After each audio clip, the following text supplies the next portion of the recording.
ये जो लोग बैठे हुए हैं आज, ये कराची के एसेट हैं। ये कोई किराए के लोग नहीं लाए हैं हमने। ये वो पाकिस्तान का कराची का एसेट है जो करोड़ों अरबों रुपए टैक्स पे करते हैं। शेलिंग करना और लाठीचार्ज करना ये बहुत बड़ी ज्यादती है। कराची चैम्बर फेडरेशन के प्रेसिडेंट ने ये आज अनाउंस कर दिया कि अगर ये मसला गवर्नमेंट ने हल नहीं किया तो हम तमाम के तमाम कस्टम भी बंद करेंगे, हम इंपोर्ट एक्सपोर्ट भी बंद करें, हम सारी चीजें बंद कर देंगे। पीसफुल प्रोटेस्ट जो हमने किया तो वो एक बिल्डिंग के लिए नहीं था, ये कराची पूरे की जो है कंस्ट्रक्शन इंडस्ट्री उसके हवाले से हमने बात की। जिस तरह से इंतजामिया ने, पुलिस ने और रेंजर्स ने जिस तरह से लोगों को सैबोटाज किया, जो लोगों को तशद्दुद किया, तो वो मैं समझता हूँ कि किसी भी लिहाज से काबिल माफ़ी नहीं है। हम इसको कन्वर्ट करेंगे पूरे पाकिस्तान लेवल पे कि इस तरह मुनासिब नहीं है, इस तरह नहीं चल सकेगा। एक मुल्क में दो कानून नहीं चल सकते। अगर ये होगा तो हम कियोस्क पे जाएंगे, खुदा ना खास्ता हम खाना जंगी की तरफ चले जाएंगे। सूबा तबाह कर चुके हैं, सारे महकमे अपने पास रखे हुए हैं, काम करते नहीं, तबाही पे ले गए हैं। कराची के शहरी बिलक रहे हैं इस वक्त मुश्किलात से, और फिर ये तबका बिल्डर्स जो कि आपकी इकॉनमी को चलाता है, उसके साथ अगर लाठी चार्ज होगा तो फिर क्या बनेगा। अस्सलामुअलैकुम, मैं हूँ फातिमा अख्तर और आप देख रहे हैं प्रोग्राम सीधी बात फातिमा अख्तर के साथ। इस वक्त मैं मौजूद हूँ एक प्रेस कॉन्फ्रेंस में, और ये प्रेस कॉन्फ्रेंस का इनेकाद आबाद के मेंबर्स, आबाद के चेयरमैन मोहसिन शिकानी की जानिब से, कराची के बिल्डर्स की जानिब से, FVCCI की काबीना की जानिब से, बिजनेसमैन की जानिब से मुनक़िद किया गया है। यहाँ पर जो सिचुएशन है, हमने देखा कि यहाँ पर सियासी जमातों के नुमाइंदगान भी यहाँ पर आए, MQM के भी नुमाइंदे हमने देखे, और यहाँ पर PTI और सिर्फ पीपल्स पार्टी की बात की जाए तो पीपल्स पार्टी का कोई भी नुमाइंदा MNA या MPA यहाँ पर हमें नज़र नहीं आया। बहरहाल अब अगला लाहे अमल क्या होगा कि गुज़िश्ता रोज़ जिस तरह से पुरान एहतजाज किया गया, उस पर पुलिस और रेंजर्स की तरफ से जो लाठी चार्ज किया गया, जिसके बाद बिल्डर्स कम्युनिटी के कुछ बिल्डर्स और कुछ मुजाहिरीन जो है वो ज़ख्मी भी हुए। क्या सिचुएशन है, क्या लाहे अमल बनने वाला है, तो मेरे साथ चलें।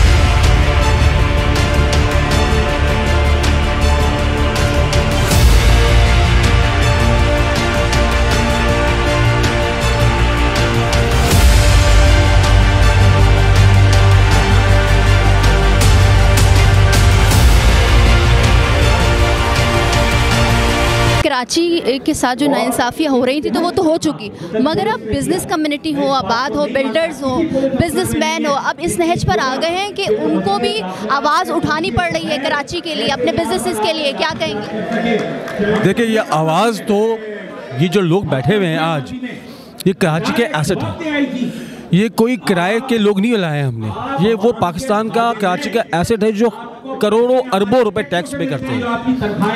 और वो ये कहते हैं कि भाई ये जो हो रहा है कराची के साथ नाइंसाफ़ी, अगर पूरे पाकिस्तान के अंदर रियल एस्टेट को और इलीगल कंस्ट्रक्शन को अगर आपने रेगुलाइज कर दिया है तो क्यों नहीं आप कराची में भी यही करें। ये डिफरेंट क्यों होता है कि आप पंजाब के अंदर रेगुलाइज करते हैं, कराची में नहीं करते। ये जो आवाज़ आज उठा रहे हैं सारे बिजनेसमैन, मीडिया वाले भी आए हैं, सब बिजनेस वाले भी आए हैं, हम ये चाहते हैं कि कराची के साथ जो नाइंसाफ़ियाँ हो रही हैं वो एक साथ वंस एंड फॉर ख़त्म हो जाए। सर, अब इस नहज पर तो पहुंच गए कि आवाज़ उठाई जा रही है, हर प्लेटफॉर्म से आवाज़ उठ रही है, मगर अब आप लोगों का लाहे अमल क्या होगा? जिस तरह से चेयरमैन आबाद मोहसिन शिकानी ने सारे इंडस्ट्री बन रखी है, आज दूसरा दिन है, कल प्रोटेस्ट हुआ, पथराव किया गया, लाठी चार्ज हो गई, अब आप लोग लाहे अमल क्या बनाने जा रहे हैं कि जिससे जो है हुकूमती जो नुमाइंदे हैं उन तक की आवाज़ पहुँचे, अदालतों के जो फैसले आ रहे हैं उसमें भी नरमी देखी जाए कराची वालों के लिए? देखिए, जो कल रात को हुआ वो ज़ाती हुई। ये पीसफुल प्राइवेट प्लॉट के ऊपर एक आवाज़ उठाने आए थे और बहुत पीसफुल कांग्रेगेशन था। उसके ऊपर शेलिंग करना और लाठीचार्ज करना ये बहुत बड़ी ज़्यादती है। उसके अलावा लाए अमल तो अब आबाद वाले ही तय करेंगे, हमने बना लिया है। कराची के लोगों को तो पहले सियासी तौर पे यतीम किया गया, मगर अब बिल्डर्स, बिजनेसमैन, अब इस तरह से कराची के साथ रवैया होगा तो कराची वाले तो पहले ही सोच रहे हैं कि अब हम कहाँ जाएँ। हमने अपना मुकदमा बड़ा जो है इसी हवाले से अंदर पेश किया है प्रेस कॉन्फ्रेंस में, और सारी डिटेल्स सामने रखी हैं। चीफ जस्टिस साहब से रिक्वेस्ट भी की है, और जो ज़्यादतियाँ सिंध गवर्नमेंट कर रही है, आज की नहीं 13 सालों से कर रही है, इस सूबे को छोड़ें, कराची का सत्यानाश कर दिया है। सूबा तबाह कर चुके हैं, सारे महकमे अपने पास रखे हुए हैं, काम करते नहीं, तबाही पे ले गए हैं। कराची के शहरी बिलक रहे हैं इस वक्त मुश्किलात से, और फिर ये तबका बिल्डर्स जो कि आपकी इकोनॉमी को चलाता है, तो उसके साथ अगर लाठी चार्ज होगा तो फिर क्या बनेगा? यहाँ कौन बाहर से आएगा इन्वेस्ट करने? यहाँ के लोग वापस बाहर जाना चाह रहे हैं। अब एमक्यूएम कब कराची वालों के लिए अब सोचे, क्योंकि एमक्यूएम तो सोच ही रहे हैं, हम काम भी कर रहे हैं, कोशिश कर रहे हैं पूरी। यहाँ भी अपना मुकदमा रखा, सामने रखा। सुप्रीम कोर्ट में पिटीशन हमारी है ऑलरेडी, हाई कोर्ट में पिटीशन है हमारी ऑलरेडी। देखते हैं क्या होता है। आज हमने यकजहती का मुजाहरा देखा, अब आप लोगों का लाहेमल क्या है? क्योंकि अभी तक तो हमने देखा कि अनाउंसमेंट तो किसी भी चीज़। देखिए, हम अभी जो है ये प्रेस कॉन्फ्रेंस देखें, आपने देखा आज पूरे कराची शहर की जितनी पॉलिटिकल पार्टीज थी, जितनी बिजनेस कम्युनिटी थी, सब लोगों ने यहाँ के एक ही बात की कि हमें कोई रास्ता दिखाएं, कि हम जो है कंस्ट्रक्शन सेक्टर को रास्ता दिखाएं कि ये कहाँ जाए अपनी अप्रूवल्स के लिए, किस इदारे के पास जाए। और आपको पता है कराची चैम्बर फेडरेशन के प्रेसिडेंट ने ये आज अनाउंस कर दिया कि अगर ये मसला गवर्नमेंट ने हल नहीं किया तो हम तमाम के तमाम कस्टम भी बंद करेंगे, हम इंपोर्ट एक्सपोर्ट भी बंद करें, हम सारी चीज़ें बंद कर देंगे। ये आज एक रेजोल्यूशन पास हुई है यहाँ पे। तो कहने का मकसद ये है कि अगर ये फिर भी हम आज दोबारा हमारी एक कमेटी जो है वो उसको आज फाइंड आउट करेगी क्या करना आगे। हम आगे का लाएमल आज रात को या कल सुबह तक इंशाल्लाह देंगे। तब तक हम जो है वो शटडाउन पर हैं, अभी तक हम शटडाउन पे चल रहे हैं। इस प्रेस कॉन्फ्रेंस में आज हमने देखा कि इत्तेहादी बन कर के आप लोगों के सियासी रहनुमा आए, उन्होंने आप लोगों को सपोर्ट किया और वो कहते हैं कि जब तक आपकी तहरीक है उनका साथ है। मगर जो सूबाई हुकूमत, सिंध की हुकूमत, पीपल्स पार्टी का कोई भी नुमाइंदा ना इस बात को हम क्या समझ सकते हैं? देखिए, एक बात तो बहुत ही अच्छे तरीके से वाज़ेह हो गई है कि ये मसला सिर्फ एक बिल्डिंग के लिए नहीं है या आबाद ने अगर आज ये जो है, कल आपने देखा कि जो एक प्रोटेस्ट किया, पीसफुल प्रोटेस्ट जो हमने किया, तो वो एक बिल्डिंग के लिए नहीं था, ये कराची पूरे की जो है कंस्ट्रक्शन इंडस्ट्री उसके हवाले से हमने बात की। लेकिन जिस तरह से कल जो है, जिस तरह से इंतज़ामिया ने, पुलिस ने और रेंजर्स ने जिस तरह से लोगों को सैबोटाज किया, जो लोगों को तशद्दुद किया, तो वो मैं समझता हूँ कि किसी भी लिहाज से काबिल माफ़ी नहीं है। और दूसरा, आज आपने देख लिया कि तमाम आज प्रेस कॉन्फ्रेंस जो आबाद के प्लेटफॉर्म से की गई है, तमाम मकतबा फ़िक्र के लोग जो हैं आज यहाँ मौजूद हैं, चाहे वो सियासी हों, चाहे वो मजहबी जमात के लोग हों। तमाम लोगों ने आज आके अपने हमारे साथ, आबाद के साथ इज़हार यकजहती किया है और यहाँ पे आके कराची के लिए ही बात की। कराची के जो वो शहरी जो आज परेशान हैं, जो मुश्किलात का शिकार हैं, उनके लिए बात की। लेकिन अफसोस इस बात का है कि हम देखते हैं कि इंतज़ामिया है, सिंध गवर्नमेंट है, उनकी तरफ से किसी किस्म का कोई भी ऐसा रद्द अमल नहीं है या उनकी तरफ से कोई भी ऐसी काविश नहीं है कि जो लोग परेशान हैं उनके साथ वो खड़े हों, उनके लिए बात करें या आबाद के हवाले से वो बात करें कि आबाद के जो लोग हैं वो अपने मफादात के लिए नहीं, लोगों के लिए, आम पब्लिक के मफादात के लिए बात कर। कराची की आवाम के लिए, बिल्कुल कराची की आवाम के लिए ख़ास तौर पे हम बात करते हैं कि जो जिस मुश्किलात का शिकार है तो उनको बचाया जाए। जो अगला लाहेमल है वो रैली की जाएगी या आप लोग अभी तक उस पर काम कर रहे हैं? देखें, आज की प्रेस कॉन्फ्रेंस भी जो हमने की है वो बिल्कुल एक पीसफुल माहौल में हमने की है।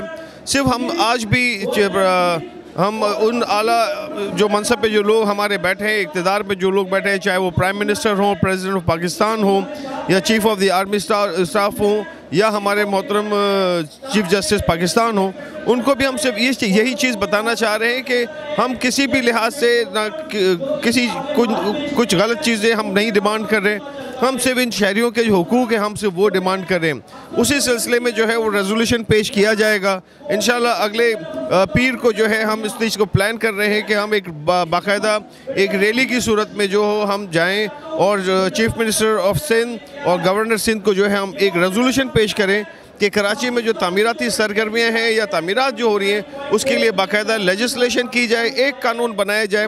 एक शहर में रहते हुए दो कानून होना बिल्कुल नागुज़ीर है। आज हम देख रहे हैं कि इत्तेहाद का मुजाहरा किया गया, बिजनेसमैन, बिल्डर्स, आबाद के मेंबर्स और सियासी जमातों के नुमाइंदगान भी यहाँ पर मौजूद हैं और उन्होंने अपने साथ को आप लोगों के साथ रखने का यकीन दहानी करवाई है। अब आप लोगों का अगला लाहेमल क्या है? देखिए, आप एक दो लोगों को भूल गए, सिविल सोसाइटी और NGOs भी यहाँ मौजूद हैं। मुझे ऐसा लगता है कि हमें सस्टेन मेहनत करनी पड़ेगी उन रिज़ल्ट्स को पाने के लिए जो कि हमारा कानूनी हक है। क्योंकि ऐसा मुझे फीलर है, ये मेरी पर्सनल फीलिंग है, जो हमारे अपोनेंट लोग हैं, जो अगेंस्ट हैं हमारे, वो शायद बहुत कनेक्टेड और बहुत पैसे वाले हैं और वो सिस्टम को मिसमैनेज करवा रहे हैं। तो ये मेरी गलती भी हो सकती है, बट हमने इस तरह कोशिश करते रहना है। आज ये है, फिर मेरे ख्याल में एक रैली निकालने का प्रोग्राम है, फिर हम जाएंगे हैदराबाद, फिर हम जाएंगे सक्खर और फिर लाहौर तक जाएंगे। अभी मुझे फ़ोन आया कि हम लाहौर वाले भी साथ हैं, तो हम इसको कन्वर्ट करेंगे पूरे पाकिस्तान लेवल पे कि इस तरह मुनासिब नहीं है, इस तरह नहीं चल सकेगा। एक मुल्क में दो कानून नहीं चल सकते। अगर ये होगा तो हम कियोस में जाएंगे, खुदा ना खास्ता हम खाना जंगी की तरफ चले जाएंगे। कामरान टिसोरी साहब, बहुत शुक्रिया आपके वक्त का। तमाम जमातें, सिविल सोसाइटी, बिल्डर्स, बिजनेसमैन, हमने सब को यहाँ देखा। मतलब सूबाई हुकूमत की जानिब से कोई नुमाइंदा नहीं, MNA नहीं, MP नहीं, कोई ओहदेदार नहीं उनका। बिस्मिल्लाहिर्रहमानिर्रहीम। मैं समझता हूँ कि जो सिंध गवर्नमेंट है वो देख रही है चीफ़ जस्टिस साहब के रवैये को और उनके किए हुए ऑर्डर्स को, क्योंकि देखा जैसा कि जमात इस्लामी के अमीर ख़ुद कराची के वहाँ पेश हुए और जो उनके साथ चीफ़ जस्टिस साहब ने सलूक रवा किया, तो मैं समझता हूँ उसी चीज़ को देखते हुए उन्होंने कंटेम्प्ट ऑफ कोर्ट से वो पीछे हटे हैं। लेकिन मैं यहाँ सिंध गवर्नमेंट को अप्रिशिएट भी करूँगा, क्योंकि बाकी सियासी जमातें जो आज यहाँ आई थीं उन्होंने तो उस करारदाद की मुखालफत की जो कि सिंध गवर्नमेंट में सिंध हुकूमत ने ही पेश की, और वहाँ उन्होंने रेगुलराइजेशन की मुखालफत की और सिंध गवर्नमेंट ने उसको रेगुलराइज़ करने के लिए एक कदम आगे बढ़ाया है जिस पर वो अप्रिशिएट करने के मुस्तहिक हैं। और उन्होंने इस चीज़ से बालातर होकर कि उनके ऊपर कंटेम्प्ट ऑफ कोर्ट आएगा उन्होंने आगे बढ़ाया, लेकिन बाकी सियासी जमातों ने उनका साथ नहीं दिया। कराची की आवाम तो जाहिर सी बात है, उनके पास 14 साल से सूबाई हुकूमत है। कराची की आवाम अब लावारिस नज़र आ रही है, सियासी यतीम कर दिया गया है। कराची की आवाम की अब अमलाक नुकसान हो रहे हैं। अब क्या होगा? सूबाई हुकूमत को सोचना नहीं चाहिए? मैं ये समझता हूँ कि जो कुछ कराची के साथ आज हो रहा है उसकी निशानदही तो पिछले 10 सालों से की जाती रही है, और आज ये हुआ है कि अब ये आखिरी, जिसको कहते हैं ना कि आखिरी वार है कि जब मईशियत ही ख़त्म हो जाएगी कराची की, तो जो पिछले 15 सालों से ये प्लानिंग कर रहे थे उसका अमली जामा नज़र आ रहा है। और मैंने कल भी आपके तवज्जुह से बात लोगों से कही थी और मैं आज भी कह रहा हूँ कि ये एक साजिश है कराची के नौजवान को बेरोज़गार करना, कराची के ताजिर को बेरोज़गार करना और कराची के लोगों को बदहाल करना, और यही साजिश में कुछ लोग कामयाब नज़र आए हैं। लेकिन मैं समझता हूँ जिस तरह आज आबाद के इस फोरम से तमाम लोगों ने आकर ये इस बात को उजागर किया है कि कराची के साथ ज़्यादती हो रही है, तो अब मैं समझता हूँ कि कराची के लोगों को समझ आएगा और वो इस जहाद में इस अज़्म के साथ आगे बढ़ेंगे। अहमद जुनैद साहब, आज हम देख रहे हैं कि बड़ी तादाद में यहाँ पर बिल्डर्स भी मौजूद हैं, बिज़नेस कम्युनिटी के लोग भी मौजूद हैं, FPCSC की पूरी काबीना मौजूद है। आप क्या समझते हैं कि ये तहरीक आगे जाएगी तो इसका कोई नतीजा भी आएगा?